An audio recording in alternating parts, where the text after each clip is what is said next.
noite. Boa noite. O pior momento da pandemia no Brasil castiga fortemente o mercado de trabalho. E os pequenos negócios, a pequena indústria entre eles, são os que mais sofrem.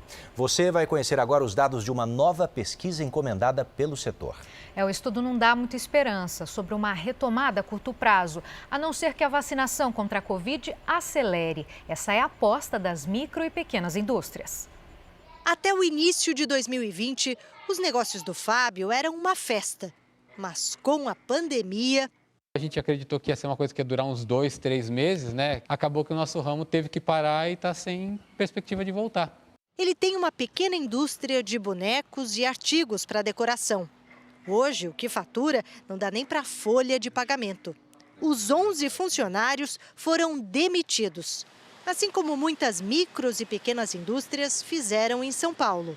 De acordo com o sindicato, quase metade começou 2021 com menos funcionários que no ano passado. 1 em cada 3 demitiu mais de 5. É muito angustiante. A gente não tem perspectiva, a gente não tem referência. Hora dá lockdown, fecha tudo, hora abre, e a gente não sabe quando que vai voltar. Para os empresários de São Paulo, a situação econômica do país irá piorar enquanto todos os brasileiros não estiverem imunizados. 74% reclamam do ritmo da vacinação. Eles ainda prevêem alta no desemprego. 84% não veem perspectiva de retomada no curto prazo. É o pior resultado já registrado pelo Sindicato da Micro e Pequena Indústria. Em março, 40% das empresas do setor estavam inadimplentes. E para cada 10 pedidos de empréstimo bancário, 7 foram recusados. O gerente do banco quer saber quanto você faturou nos últimos 12 meses. Exatamente os 12 meses da pandemia, onde você teve fechado ou impedido de trabalhar ou perda de faturamento e volumes em função da própria pandemia.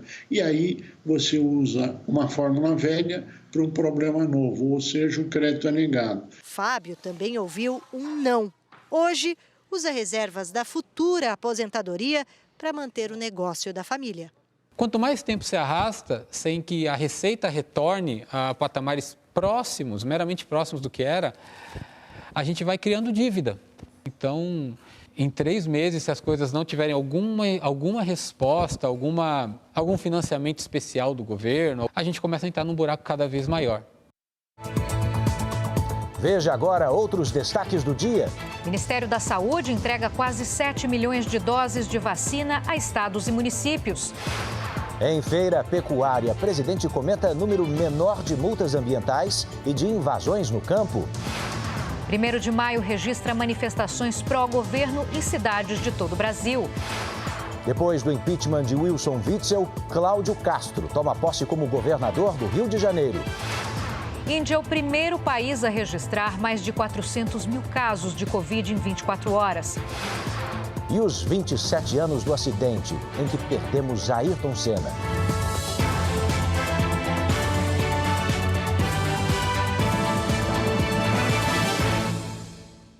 Oferecimento Crédito Imobiliário Bradesco. Taxa a partir de 3,95% ao ano.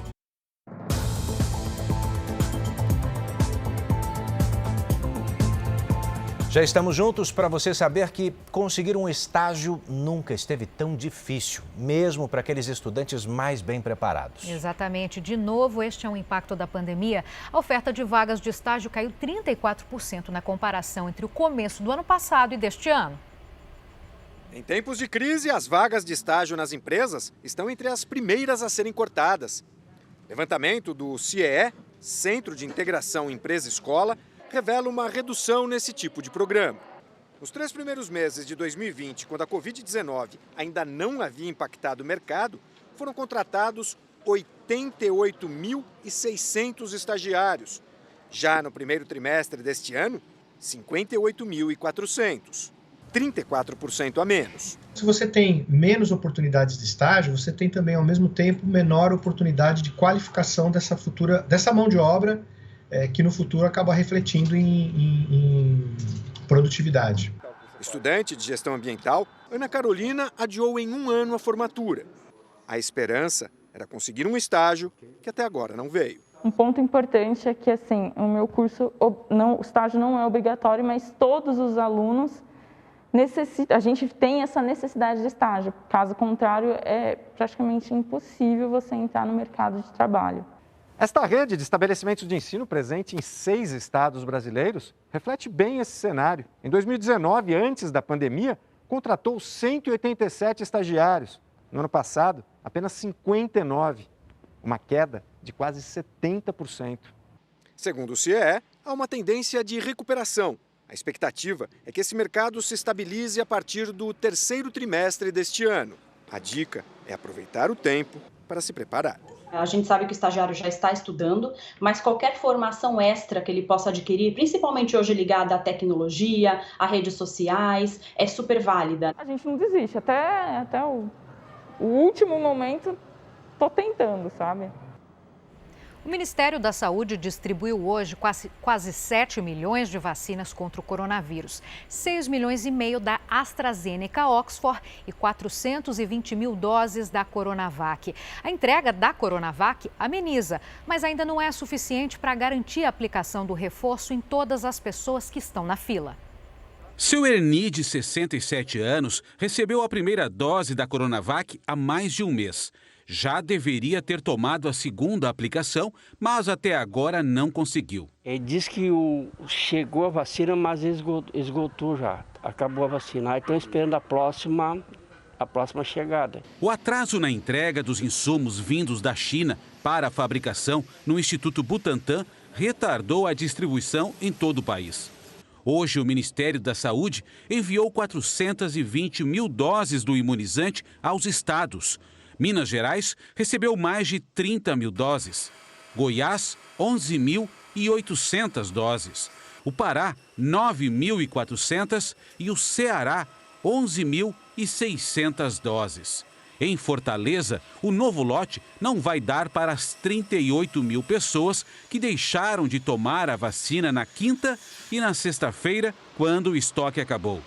O novo lote da Coronavac também chegou ao Rio Grande do Sul e ainda não foi distribuído aos municípios. São 22.800 doses, o que representa apenas 5% do necessário. Durante o sábado, os postos de saúde aplicaram apenas a primeira dose do imunizante da Fiocruz. Dos 497 municípios gaúchos, apenas 7 têm Coronavac para aplicar a segunda dose na população. A Secretaria de Saúde do Estado disse que faltam mais de 464 mil doses para completar a imunização em idosos. É importante que, mesmo passados 28 dias, que a população, ao ser chamada, se dirija, então, às unidades básicas de saúde ou outro espaço de vacinação do município e faça a segunda dose. E a Secretaria Municipal de Saúde do Rio de Janeiro informa que, devido à falta de entrega de novas remessas da Coronavac, terá que adiar a aplicação da segunda dose desta vacina por 10 dias. A cidade do Rio manteve a vacinação com a reserva técnica até o momento, porém o estoque se esgotou. E centenas de pessoas foram flagradas em festas clandestinas por todo o país. Em Manaus, mais de 300 pessoas descumpriram as regras sanitárias durante a madrugada. Já em Porto Alegre, 400 pessoas estavam numa casa noturna quando a Guarda Municipal fez o flagrante. A maioria não usava máscara. Deixa eu te contar agora que a Justiça do Rio decidiu bloquear parcialmente os bens do prefeito de Duque de Caxias, na Baixada Fluminense. A Fernanda Sanches está lá no Rio, ao vivo para a gente, e traz aqui os detalhes agora. Boa noite, Fernanda. Boa noite, Edu. Boa noite a todos. Olha, o Ministério Público do Estado alega que o prefeito Washington Reis se recusou a seguir o Plano Nacional de Vacinação. Além disso, ele também descumpriu algumas determinações judiciais e não reservou a segunda dose da Coronavac para a população. Na ação, os promotores também afirmaram que o prefeito colocou a vida de várias pessoas em risco ao provocar aglomerações durante a aplicação do imunizante. Em março, a Justiça determinou o pagamento de uma multa caso o Washington Reis não cumprisse o Plano Nacional de Vacinação. Como ele não cumpriu e também não pagou a multa, esse valor de R$2.400.000 foram bloqueados. O prefeito disse que ainda não foi intimado e que vai recorrer da decisão. Edu, Giovana? Ficamos de olho nessa história então, Fernanda. Obrigado, hein? As sequelas causadas pela Covid-19 ainda são um mistério para os pesquisadores. É verdade, não existem respostas sobre quanto tempo duram os efeitos da doença no organismo das pessoas. Os lembretes estão por toda parte. 3 meses depois de se curar da Covid-19, ela perdeu as contas dos esquecimentos e outras sequelas que surgiram após a doença. Começou a me dar uns apagões, uma série de coisas esquisitas. Dor de cabeça, o cansaço, a fraqueza, uma dormência, formigamento na mão. Aí logo em seguida isso na perna também. Então assim, uma série de coisas. E no meio de tudo isso, a cabeça também dá uma pirada. Um estudo feito na China mostrou que 76% dos pacientes que foram contaminados pelo coronavírus apresentaram pelo menos um sintoma após a doença. Aqui no Brasil, pesquisadores tentam desvendar a relação desses efeitos com a Covid-19 e por quanto tempo podem se prolongar nas pessoas. A gente ainda não fechou a relação de casualidade, isto é, o vírus desencadeou isto, quais são as outras coisas que podem acontecer? Em tese, qualquer manifestação. Por exemplo, dores articulares, artrites pós-Covid ou artrites desencadeados por uma inflamação. A gente não sabe a frequência com que esses eventos aparecem depois da infecção aguda. Segundo especialistas, as sequelas podem causar danos futuros e sobrecarregar ainda mais o sistema de saúde. Por isso, para membros da Academia Nacional de Medicina, é importante que se criem protocolos para atender os pacientes pós-Covid-19. Precisa um programa de governo para atender nos hospitais maiores e, eventualmente, utilizar clínicas preparadas para atendimento de recuperação de doentes, que sejam apoiadas para montar um sistema para atender esses pacientes. Os quilombolas foram incluídos no grupo de prioridades do Programa Nacional de Imunização. Mas no Pará, a maioria ainda espera pela vacina contra a Covid-19. E em muitas cidades, Edu, o calendário de vacinação desse grupo sequer foi divulgado. Nesta casa, uma família inteira está em isolamento por suspeita de contaminação pelo coronavírus. Ninguém aqui na comunidade quilombola, que fica na região metropolitana de Belém, recebeu a vacina. Até agora ainda não chegou. O que vai acontecer? Vão morrer esperando essa vacina, que nunca chega, né? Como já morreu muitos e muito aguardando. Segundo o último censo, no Brasil, existem aproximadamente 1.100.000 quilombolas que vivem em mais de 1.200 comunidades em todos os estados do país. Aqui no Pará, essa população gira em torno de 130 mil pessoas. De acordo com o Ministério da Saúde, já foram enviadas doses da vacina para imunizar todos os povos tradicionais do Brasil. Mas a vacinação é de responsabilidade de cada estado e município. Hoje nós vamos buscar informação nos municípios, os municípios dizem que ainda não chegou a vacina. Então é necessário que se tenha um calendário, que se tenha um plano de ação de como vai ser e quando vai ser as vacinas da população quilombola. Em todo o país, quase 370 mil quilombolas receberam a primeira dose. Isso representa 1/3 da população. No Pará, o número de vacinados neste grupo se aproxima de 12%. A Secretaria de Saúde do Estado informou que já distribuiu 50 mil doses para a população quilombola do Pará e que os municípios são responsáveis por aplicar as vacinas. Perguntamos para a Prefeitura do Quilombo Jacarequara por que nenhuma vacina foi aplicada no município. E estamos há 2 semanas esperando a resposta. A gente está se sentindo esquecido, porque a gente sabe que é um direito nosso, né? Mas que a gente ainda não recebeu essa vacina. Vamos agora aos números de hoje da pandemia. Segundo o Ministério da Saúde, o país tem 14.725.000 casos da Covid-19. São mais de 406 mil mortes até agora. Foram 2.656 registros de mortes nas últimas 24 horas e também entre ontem e hoje, 48.127 pessoas se recuperaram da doença. No total, já são 13.242.000 pacientes que se recuperaram e 1.076.000 que continuam em acompanhamento. E agora a gente fala da Índia. O país registrou hoje a pior marca de novos casos diários de Covid-19 desde o começo da pandemia. Nas últimas 24 horas, foram 400 mil infectados. Também é a primeira vez que um único país registra esse patamar em um único dia. O recorde acontece ao mesmo tempo em que o país iniciou a vacinação para todos os adultos. Porém, mesmo a Índia sendo o maior produtor de vacinas do mundo, diversas regiões não vão conseguir atender a população por falta de doses. O país é o atual epicentro da doença no planeta, o que levou a capital, Nova Delhi, a ampliar as restrições de deslocamento. A gente muda de assunto para falar do seu bolso. O período de chuvas de 2020 e 2021 registrou o pior resultado para os reservatórios dos últimos 90 anos. Isso desde que o balanço passou a ser medido. Desse jeito, a conta de luz subiu ou vai subir agora em maio. A bandeira tarifária passa de amarela para vermelha. Ar-condicionado, prancha e secador. Quem tem salão de beleza sabe bem o que deixa a conta de luz mais cara. No mês passado, a Agência Nacional de Energia Elétrica acionou a bandeira amarela e o boleto já chegou pesando mais no orçamento. Agora, em maio, o anúncio é de bandeira vermelha no patamar 1. Isso significa que a cada 100 kWh vão ser cobrados R$ 4,16 a mais na tarifa. O dono do salão já começou a fazer as contas. Eu estou tentando fazer de tudo para não repassar para o cliente, mas vai chegar um momento que a gente vai ser obrigado a repassar, porque não temos outra saída. A ANEEL informou que os níveis baixos dos reservatórios e o início da estação seca foram determinantes para a adoção da bandeira vermelha esse mês.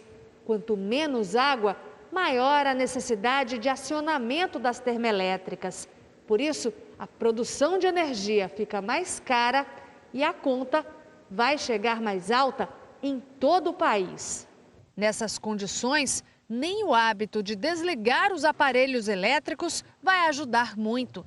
Na casa da Amália, ela tenta economizar sempre, mas já sabe que vai ter que encarar o reajuste.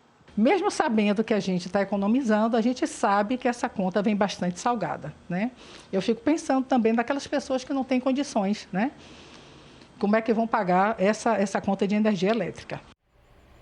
Um dia depois do impeachment do agora ex-governador Wilson Witzel, Cláudio Castro tomou posse hoje no Rio de Janeiro. O novo governador foi recebido no Palácio Guanabara com uma cerimônia solene, acompanhada da Banda das Forças de Segurança do Estado. Ele entrou com a mulher e os 2 filhos e fez um discurso para os convidados. Entre os desafios citados, a redução da violência, a criação de empregos e o combate à Covid-19. Hoje nós temos um grande inimigo, que é esse vírus. Hoje nós temos outro grande inimigo, que é a fome. Eu tenho dito que precisamos dar 2 vacinas. Essa do braço e a outra contra a miséria e a fome. Mais cedo, na Assembleia Legislativa do Rio, Cláudio Castro fez o juramento e assinou o termo de posse. Cláudio Bonfim Castro tem 42 anos, nasceu em Santos, no litoral paulista, e foi criado no Rio de Janeiro. Entrou para a política em 2004 como chefe de gabinete. De lá para cá foi vereador e em 2018 virou vice-governador. Cláudio Castro é advogado por formação e assume agora em definitivo, depois de 8 meses ocupando o cargo interinamente, depois que Witzel foi afastado por suspeitas de fraudes em contratos na área da saúde. Nesta sexta-feira, Wilson Witzel sofreu impeachment com um placar de 10-0 no Tribunal Misto, que julgava o processo. Cláudio Castro vai cumprir o mandado até o fim do ano que vem. Durante esse período, o Rio de Janeiro fica sem um vice-governador. Na ausência dele, o presidente da Assembleia Legislativa do Estado assume o cargo. Você que não gosta muito da tarifa de pedágio que paga por aí, dá uma olhada nessa. As empresas que administram os pedágios nas estradas do Paraná teriam recebido indevidamente mais de 9 bilhões de reais nos últimos 20 anos. E o valor teria sido arrecadado com base em obras que nunca foram realizadas. Quem passa pelos pedágios das estradas do Paraná pagou por obras que não existem. Essa é a conclusão da Agência Reguladora do Estado.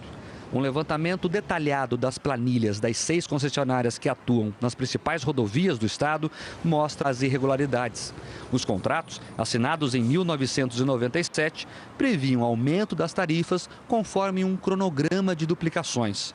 Muitas delas nunca saíram do papel. Mesmo assim, quase 10 bilhões de reais teriam sido cobrados irregularmente dos usuários. O incentivo que você prevê num contrato de concessão para que a concessionária duplique as pistas que até então são simples e com isso ela recebe um valor a mais na tarifa, né? Verificou-se que no caso das concessões paranaenses estava se cobrando quando as pistas duplas não tinham sido concluídas ainda pelas concessionárias. Para se ter uma ideia, a cobrança irregular nas tarifas corresponde a 22% do total faturado pelas concessionárias nos últimos 23 anos. Para compensar parte das perdas, a AGEPAR abriu processo contra todas as concessionárias e determinou a suspensão do reajuste do pedágio. A ideia é dar um desconto nos preços para ressarcir os usuários. Mas até agora isso não aconteceu. As concessionárias conseguiram liminares na justiça que garantiram o reajuste da tarifa no ano passado. A agência reguladora espera agora ter uma solução antes do final do ano. Os contratos atuais terminam em novembro. O nosso entendimento deve ser calculada uma tarifa nova pelo DR, no mínimo possível, até o final da execução do contrato, de modo que nesse período se ressarça, ainda que de forma mínima, o usuário daquilo que ele pagou a mais durante esse período anterior. Procuradas, as concessionárias dizem que não existem irregularidades. Alegam que algumas das obras questionadas pela agência foram retiradas dos contratos e outras dependem de desapropriações para a conclusão das obras. Amanhã faz 10 anos desde a morte do terrorista Osama Bin Laden em uma operação militar americana. Na véspera da data, os Estados Unidos começaram hoje a última fase para a retirada de tropas do Afeganistão. A operação deve pôr fim à mais longa guerra travada pelo país, mas também pode marcar o início de um período de incertezas na região. Foi um sábado de alerta para possíveis ataques contra as tropas americanas no país. Hoje seria o prazo final para a saída de todos os soldados estrangeiros do Afeganistão, segundo acordo assinado entre os militantes do grupo Talibã, que controla boa parte do território afegão, e o ex-presidente Donald Trump, em fevereiro do ano passado. O plano de retirada foi mantido pelo atual presidente americano Joe Biden, mas só será concluído em setembro. O atraso irritou as lideranças do Talibã, que alertou para o que chamou de possíveis contra-ataques às tropas estrangeiras. Uma onda de violência tomou conta do país nas últimas semanas, deixando mais de 100 integrantes das forças de segurança afegãs mortos. Mas o conselheiro de Segurança Nacional garantiu hoje que o Afeganistão é capaz de se proteger sozinho. Os Estados Unidos e seus aliados invadiram o país em resposta aos ataques de 11 de setembro de 2001, quando o Talibã se recusou a entregar Osama Bin Laden, mentor dos atentados. Os extremistas logo caíram, mas nunca perderam totalmente o poder. Passados quase 20 anos, cerca de 2.500 soldados americanos continuam no Afeganistão, assim como 7.000 militares aliados da OTAN, a Organização do Tratado do Atlântico Norte.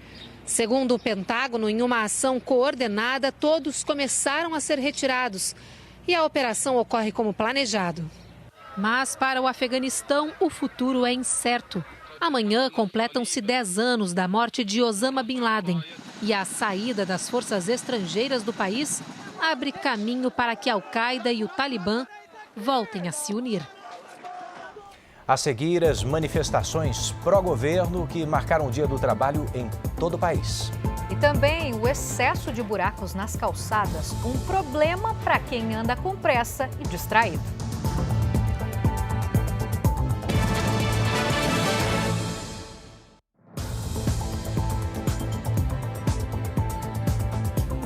O Dia 1º de maio, Dia do Trabalhador, foi marcado por manifestações em várias cidades do país. A grande maioria delas a favor do governo e contra as medidas de restrição das atividades econômicas. No Rio de Janeiro, a reunião foi durante a manhã na orla da praia de Copacabana.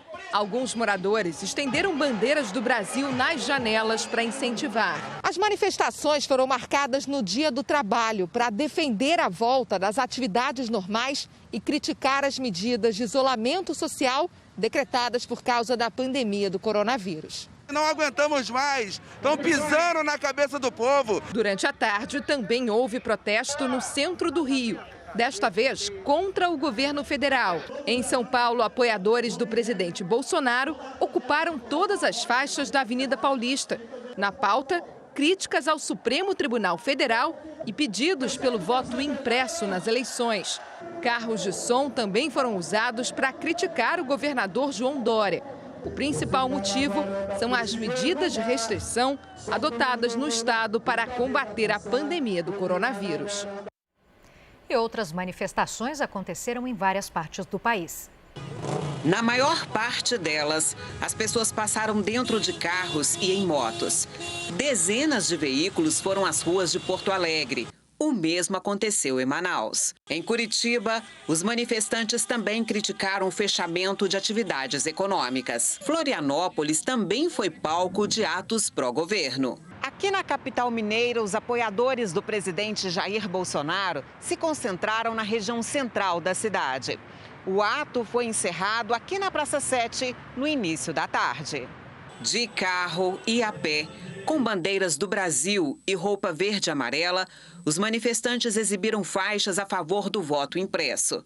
Segundo os organizadores, cerca de 5.000 pessoas participaram do movimento em Belo Horizonte. Um homem foi preso depois de atirar ovos da janela do apartamento em direção aos manifestantes. Em Campo Grande, cerca de 300 veículos percorreram as ruas do centro da cidade. Em Brasília, o presidente Jair Bolsonaro sobrevoou a esplanada dos ministérios, onde também aconteceu uma manifestação de apoio ao governo. Antes, ele participou de um evento do setor agropecuário. O sobrevoo aconteceu no fim da manhã. O presidente estava acompanhado do ministro do Gabinete de Segurança Institucional, general Augusto Heleno. Manifestantes a favor do governo tomaram o gramado central da esplanada dos ministérios com faixas, cartazes e carros de som. A carreata, no sentido Praça dos Três Poderes, ocupou mais de 2 quilômetros de pista. Com a ministra da Agricultura, Tereza Cristina, o presidente Jair Bolsonaro também participou da tradicional Feira de Gado em Uberaba, Minas Gerais. Durante a videoconferência, Bolsonaro falou sobre as quedas no número de multas ambientais e também sobre invasões a propriedades rurais. Nós aqui preservamos o direito à propriedade privada. Ela realmente é tudo para nós. Essa garantia, essa segurança é que nos dará a independência econômica e dias melhores ao nosso povo. O nosso governo também, poucas invasões tivemos no campo. O que tivemos, então, é a perspicácia de buscar minar os recursos para o MST. Acabamos com o repasse de ONGs para eles. Então, eles perderam bastante força e deixaram de levar o terror ao campo. Os senhores também, nosso governo, tiveram uma participação do IBAMA e ICMBio sem agressões. A quantidade de multa caiu bastante porque nós preferimos entrar para o lado, primeiro, do aconselhamento, das observações e, em último caso, a questão das multagens. Então, isso diminuiu bastante no campo e trouxe mais paz e tranquilidade para o produtor rural. O presidente também se disse contra a emenda constitucional que desapropria sem indenização as terras de quem for flagrado explorando o trabalho escravo. E com toda certeza, não será regulamentado em nosso governo que nós precisamos alterar isso que foi feito em 2014, tornando vulnerável, repito, a questão da propriedade privada. Os senhores contam com um governo que, acima de tudo, respeita os senhores. Ao redor do mundo, diversas cidades registraram protestos nesse Dia Internacional do Trabalho. Ao menos 9 pessoas foram presas durante as manifestações em Londres. O grupo pedia o fim de um projeto de lei que restringe os protestos e dá mais poderes à polícia. Na Alemanha, grupos anti-confinamento pediram a reabertura das cidades. A polícia revidou com jatos d'água e spray de pimenta. Na França, ativistas e policiais entraram em confronto e 46 pessoas foram detidas. Os manifestantes protestavam contra as medidas econômicas do governo Macron, além da resposta dele à pandemia. Na Turquia, ativistas e jornalistas afirmaram ter sido impedidos de fazer gravações da ação da polícia. Mais de 200 pessoas foram presas sob a alegação de furarem os bloqueios por causa da pandemia. Israelenses fizeram hoje uma vigília em homenagem aos mortos num festival religioso no norte do país. As velas colocadas em frente à prefeitura de Tel Aviv lembravam as 45 vítimas. Ao menos 16 pessoas continuam hospitalizadas, algumas em estado grave. O local do evento, na Galileia, permanece interditado. A causa para o tumulto que gerou a tragédia na madrugada desta sexta-feira é a superlotação. O filósofo e historiador baiano Antônio Paim morreu aos 94 anos. Ele é considerado um dos grandes nomes do pensamento liberal brasileiro. É autor de centenas de artigos acadêmicos e de dezenas de livros. Seu trabalho mais conhecido é a História das Ideias Filosóficas no Brasil. A causa da morte não foi divulgada. Vamos conhecer os destaques do nosso domingo, do próximo Domingo Espetacular. As ligações perigosas do empresário albanês assassinado em São Paulo. O que o crime tem a ver com uma das mais poderosas máfias do mundo? Exclusivo, o momento em que Agnaldo Timóteo assina o testamento que dividiu a família. Ele explica por que deixou metade da herança para a filha que queria adotar. E mais, a última gravação em estúdio que o cantor fez poucos dias antes de morrer. Polêmica no mundo da música. Zé Neto, da dupla com Cristiano, reclama que foi maltratado pelos veteranos Cristiano e Ralph. Então é o seguinte, respeito. Por que essas duas gerações do sertanejo não se entendem? E numa entrevista exclusiva, a contagiante Fafá de Belém me contou por que voltou a morar com a filha. Ela me bota no chão e eu fico com muita raiva disso. É neste domingo espetacular, logo depois da Hora do Faro. Até lá. Fica com a gente porque tem um alerta para você depois do intervalo. É sobre casos de extorsão pela internet, que aumentam durante essa pandemia. E também uma homenagem ao piloto e ídolo Ayrton Senna.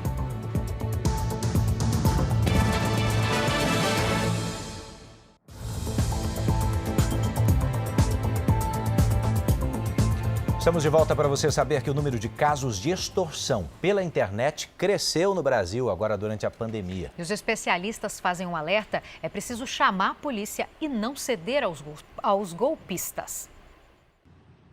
Não é de hoje que essa joalheria tradicional em Leme, no interior de São Paulo, faz vendas pelas redes sociais. Só que isso virou um problema na semana passada. A Ana Elisa, dona da loja, foi vítima de um golpe pela internet, a extorsão. Eu vi que chegou uma mensagem muito rápida e já apagou. Aí nisso, meu WhatsApp já saiu de ar, não consegui mais falar com as pessoas que eu estava conversando. E aí, de repente, já começou todas as minhas redes sociais já sair do login. Com todos os dados da empresa, inclusive a senha das redes sociais, os criminosos passaram a fazer vendas em nome da joalheria. Eu ainda não tenho noção do estrago que eles já fizeram. Por mensagens, ela fez contato com eles. De cara, queriam dinheiro, R$5.000 para devolver a conta. Ainda diziam que eram pessoas de palavra, que o trato seria cumprido e que não adiantava procurar a polícia. Com base na Lei de Acesso à Informação, a produção do Jornal da Record constatou que muitas pessoas vêm sentindo na pele a frequência com que os casos de extorsão em geral tem aumentado. No ano passado foram 3.700 vítimas. Outro dado também preocupa. Esse tipo de crime pela internet cresceu 342% e já representa 10% do total. A pandemia acelerou a migração dos crimes que naturalmente já estavam indo para a internet. Então essa migração é natural em razão da alta conectividade. O especialista reforça: não ceda à chantagem dos criminosos e procure a polícia, sempre. Mesmo tendo procurado a polícia, a Ana ainda está de cabeça quente. Eu me sinto de mãos atadas. A gente se sente totalmente impotente em relação a isso. Quem anda pelas ruas da região metropolitana de São Paulo já reparou no excesso de buracos, principalmente nas calçadas. Pois é, por quê? Porque os criminosos têm como alvo as fiações e as tampas das caixas de serviço. Um perigo para quem está com pressa e distraído. Imagine dobrar a esquina com pressa e encontrar esse buraco no caminho. É uma situação que se repete em muitas ruas de São Paulo. As tampas de ferro de concessionárias de luz, água e banda larga viraram alvo de assaltantes. Ou seja, o principal problema é a informalidade que os estabelecimentos de sucata possuem e acabam propiciando que pequenos usuários de drogas e moradores de rua se valam disso para a prática do furto. Na falta de solução, são os moradores, muitas vezes, que improvisam um jeito de evitar acidentes. Acabei de passar ali perto do ponto do ônibus, onde entrei no ônibus, está lá na rua, um pedação lá que tiraram, colocaram uma madeira e 2 cones assim, está lá. Uma vez eu quase que eu caí dentro do buraco, é perigoso. A Daniela não percebeu onde pisava, caiu e quebrou a perna. Eu estava caminhando e eu distraída, não percebi, eu caí num bueiro. Fiquei 30 dias com a perna engessada. Para quem passa por essa calçada, olha só o risco. Sem a tampa, o cabo está para fora e a pessoa pode enroscar o pé aqui e levar um tombo. Mas aí, quem passa consegue escapar, segue em frente. E logo, poucos metros aqui, ó, depois, mais um buraco aberto. Aí, se a ideia é atravessar a avenida, tem outro. E esse é maior ainda, hein? Tem um cone aqui que alguém colocou, pelo menos, para sinalizar. E se a pessoa precisa chegar ali, ó, no ponto de ônibus, vai ter que tomar cuidado, porque no meio do caminho tem mais um buraco aberto. Fios de cobre que estão dentro de algumas caixas de serviço também podem ser o motivo do roubo. Na região metropolitana de São Paulo, a Companhia de Saneamento gastou no ano passado R$ 170 mil para repor 715 tampas. A concessionária de energia elétrica registrou só no primeiro trimestre deste ano 25 furtos. Nesse mesmo período, a Prefeitura de São Paulo informa que fez a reforma ou troca de 823 tampas. As imagens mostram que a reposição pode demorar. Nessa calçada, quem fez o reparo foi uma oficina mecânica da rua. Para quem está todos os dias nas ruas, o conserto tem que ser rápido. E aí, se você depois se machuca e move uma ação contra a Prefeitura, vai durar anos para você receber. Então, ninguém está nem aí. Perigo. O peso de uma carreta com 70 toneladas de milho fez uma ponte desabar no interior de Minas Gerais. O vídeo mostra o momento do acidente. Segundo a Polícia Militar, além do caminhão, uma moto também caiu no rio que passa embaixo da ponte. Ninguém se feriu. Apesar de ser antiga e estreita, era por ela que passava a maior parte da produção de grãos da região. A carreta demorou 15 horas para ser retirada. Voltamos a falar da pandemia. Os registros de morte por Covid-19 cresceram 40% no primeiro trimestre deste ano em relação ao mesmo período do ano passado. Sem velórios e com enterros rápidos, há menos tempo para os parentes assimilarem a morte. Para aliviar a dor das famílias, voluntários da Igreja Universal levam palavras de conforto em cemitérios. O momento é de silêncio, introspecção. O luto pela perda de alguém especial ficou ainda mais difícil desde o início da pandemia.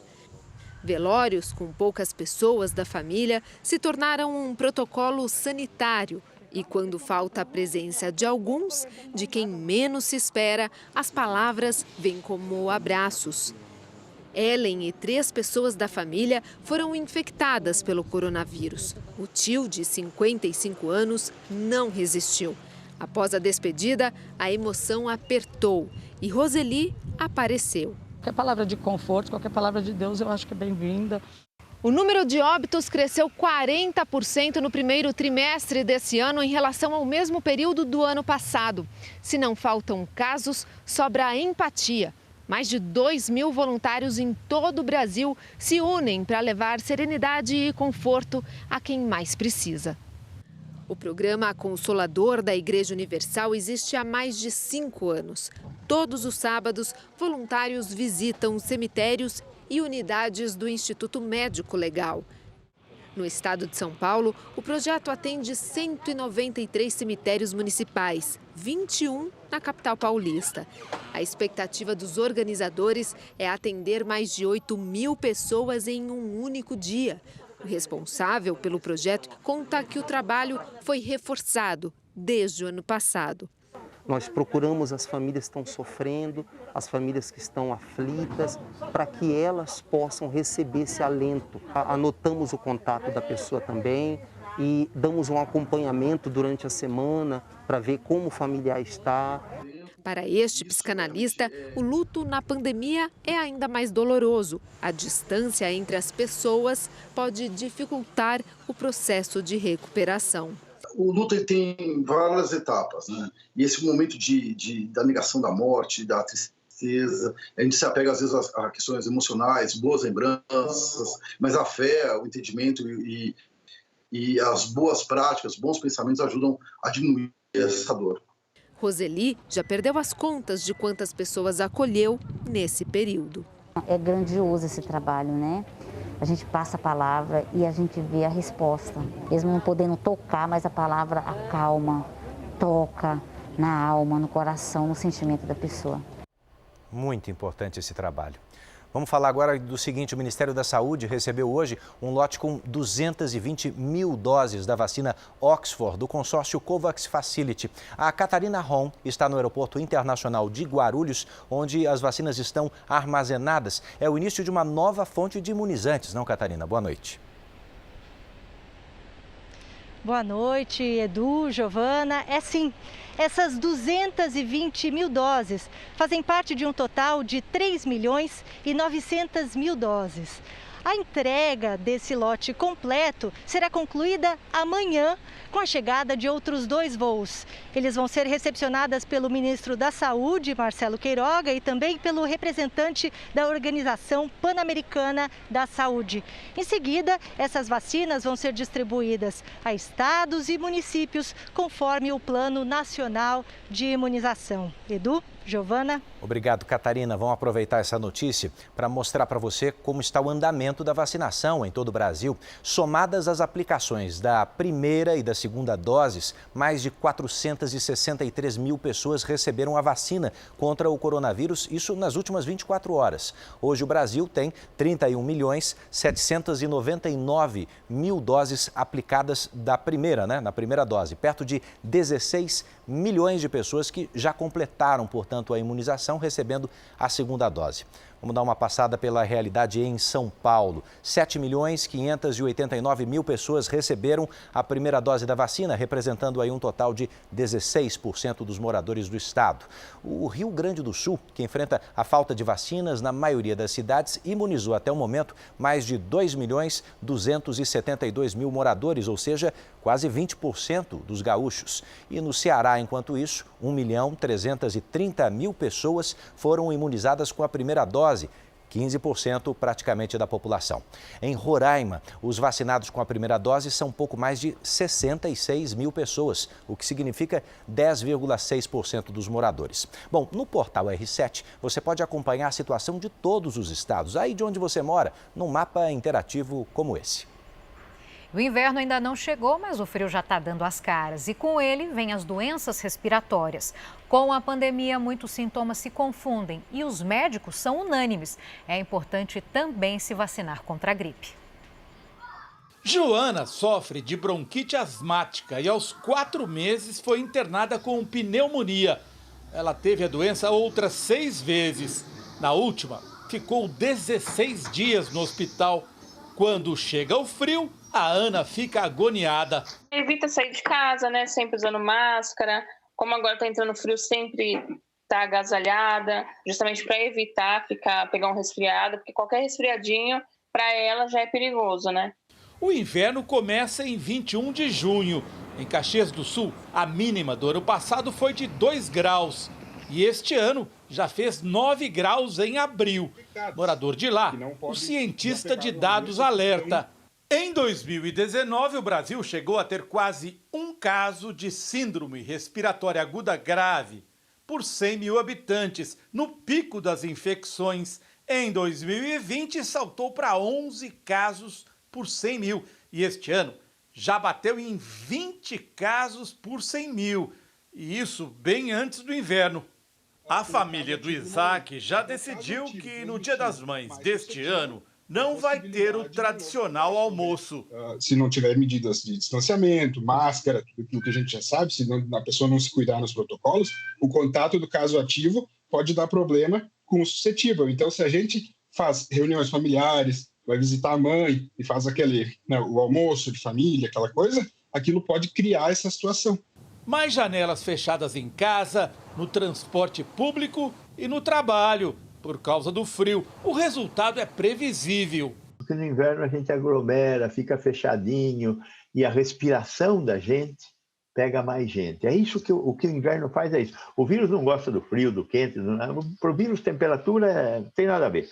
Entre janeiro e abril deste ano, as mortes por síndrome respiratória aguda grave chegaram a 5.609, bem mais que nos 2 anos anteriores. O maior risco, especialmente para os idosos, é a pneumonia viral. A pneumonia viral grave é uma complicação da gripe, né? Da influenza, né?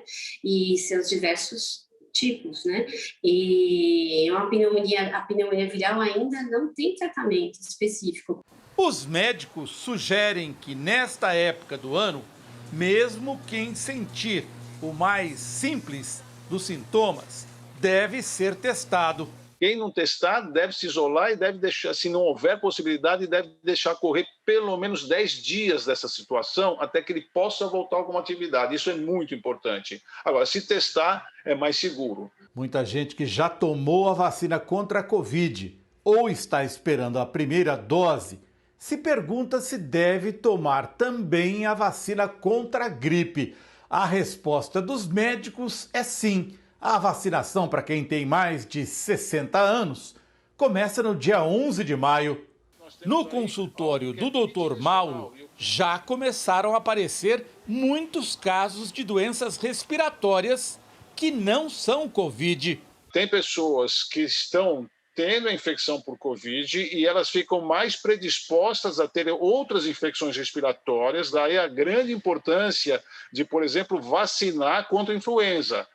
E tem pessoas que estão esquecendo de vacinar contra a influenza, pode adquirir influenza, cair a resistência, porque a influenza faz cair a resistência, e essas pessoas vão ficar mais predispostas a ter Covid e provavelmente ter com maior gravidade. Várias capitais tiveram recorde de frio. Em São Paulo, a mínima foi de 13,9 graus, a menor temperatura registrada este ano.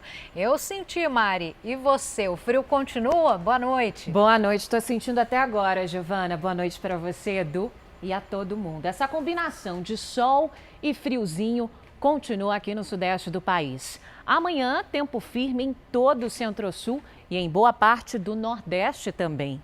Destaque para a baixa umidade do ar durante a tarde, principalmente em São Paulo, Minas Gerais, Mato Grosso do Sul e Goiás. Já no norte e no litoral do Nordeste, os temporais continuam e atenção, principalmente entre o Sergipe e o Alagoas. Por lá, a chuva pode ser bem volumosa, com risco para deslizamentos. Na segunda-feira, uma frente fria avança pelo sul do país e muda completamente o tempo lá no Rio Grande do Sul. As temperaturas despencam e tem alerta de chuva para todo o estado.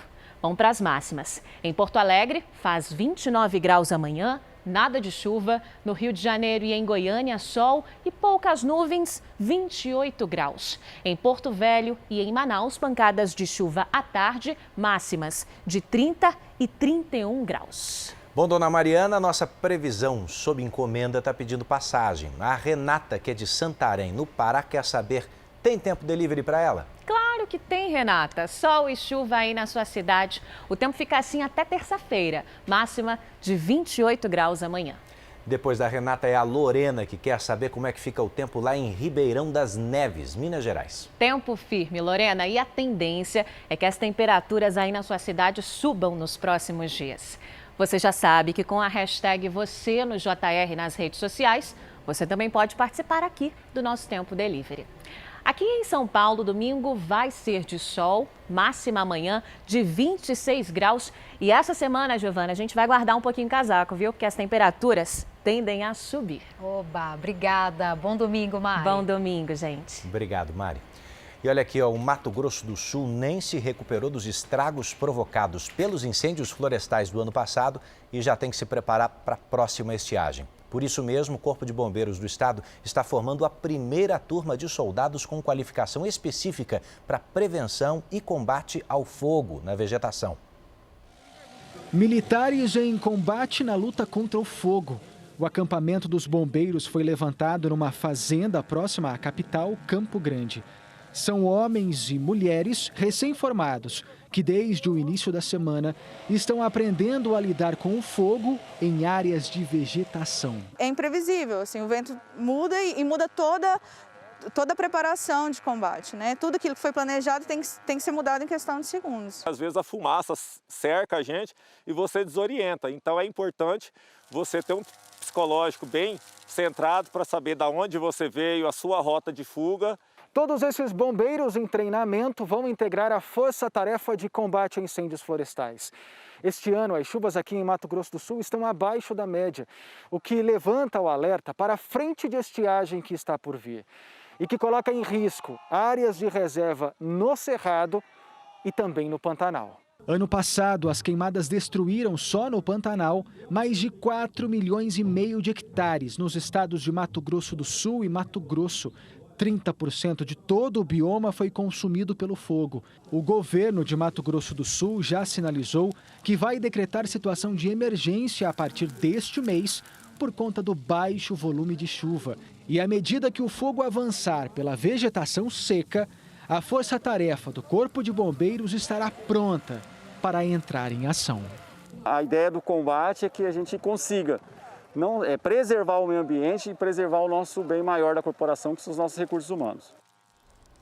E a safra de noz pecan, hein? Na região sul do país, deve ser recorde esse ano.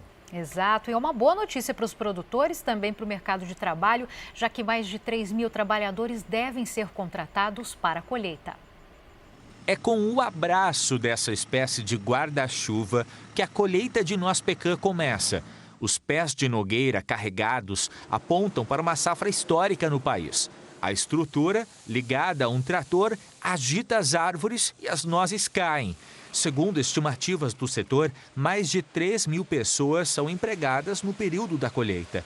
A espécie exótica encontrada nos Estados Unidos e no México também encontrou no sul do Brasil as condições climáticas adequadas. Ela é uma planta subtropical, de clima subtropical, né? Ela precisa dessa alternância de climas, frio e quente. A noz pecan é considerada uma ótima fonte de fibras e minerais, com propriedades antioxidantes, que ajudam a reduzir o risco de câncer e doenças do coração. Cada nogueira costuma levar de 7 a 10 anos para dar frutos em quantidade e qualidade suficientes para a venda. De mais de 9.000 hectares no país, quase a metade ainda não chegou à fase comercial. Em outras palavras, se a safra de agora já está sendo histórica, imagine quando mais 5.000 hectares produtivos entrarem nessa conta. Hoje, a produção desse tipo de noz abastece o mercado interno. Com o crescimento, o setor está de olho no comércio internacional. Temos hoje ações vinculadas ao Ministério da Agricultura para a abertura do mercado chinês. Paralelamente a essas ações, a Confederação Nacional de Agricultura tem promovido rodadas de negociação para aproximar os possíveis compradores internacionais dos produtores brasileiros. A safra da noz pecan deve durar aproximadamente 45 dias e muito em breve chegará na mesa dos brasileiros. É a agricultura salvando a pátria de novo, né? Bom, e do sul do Brasil a gente vai para o Japão, onde um grupo de projetistas criou uma maquete da cidade de Tóquio que demorou sabe quanto tempo para ficar pronta? Mais de 20 anos. É que são tantos detalhes que é possível ver prédios famosos, rodovias e até estações de trem. Quando o sol se põe, Tóquio, a capital japonesa, vai dando lugar a um espetáculo noturno. É como se a vida pulsasse em cada prédio, cada rua, cada canto da cidade. Apesar de estar reduzida em 1/1000 do tamanho real, assim é Tóquio.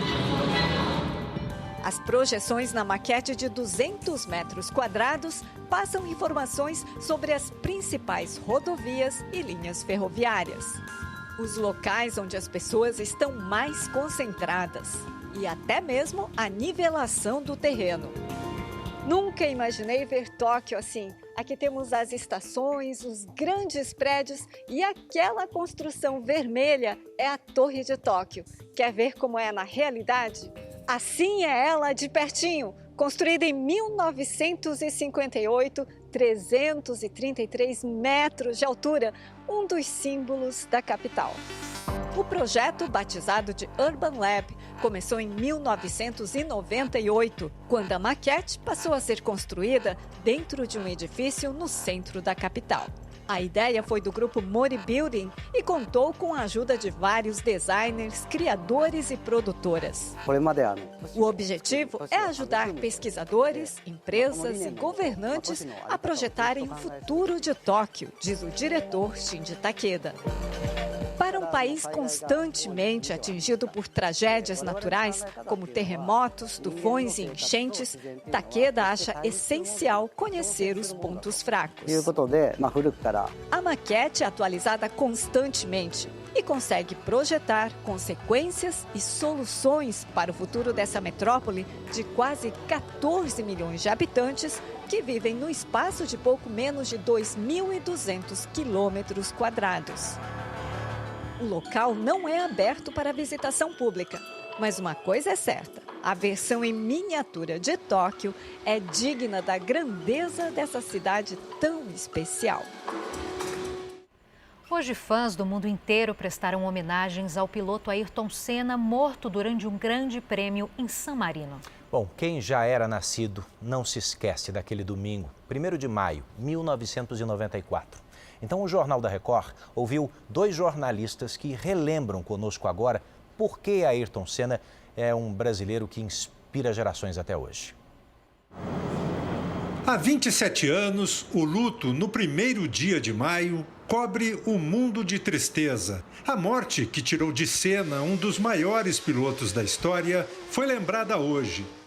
Nas redes sociais, muitas homenagens. Rubens Barrichello trouxe os registros do último encontro. Felipe Massa lembrou o ídolo universal. O acidente fatal que interrompeu uma das mais brilhantes carreiras da Fórmula 1 aconteceu justamente num autódromo que Ayrton Senna dominava. Em 3 anos ele tinha sido vitorioso lá, ganhando o Grande Prêmio de San Marino em 1988, 89 e 91. Naquele domingo, Senna completava a 7ª volta quando perdeu o controle da Williams. Ele não conseguiu vencer a curva Tamburello e bateu contra o muro de proteção a 216 km/h. Depois dos primeiros socorros e de ser levado a um hospital em Bolonha, Senna foi declarado morto. Investigações indicaram que houve uma ruptura na coluna de direção do carro. Colunista do portal R7, Silvio Lancelotti se lembra de como foi dar a notícia aos brasileiros. Mas eu confesso que foi devastador. Saber que você era o veículo de um mau agouro que iria entristecer todo o país. Aquele foi um dos piores dias da minha vida de profissional. e também um dos piores dias da minha vida de pessoa. O jornalista Roberto Cabrini, da Record TV, cobria a Fórmula 1 em 1994.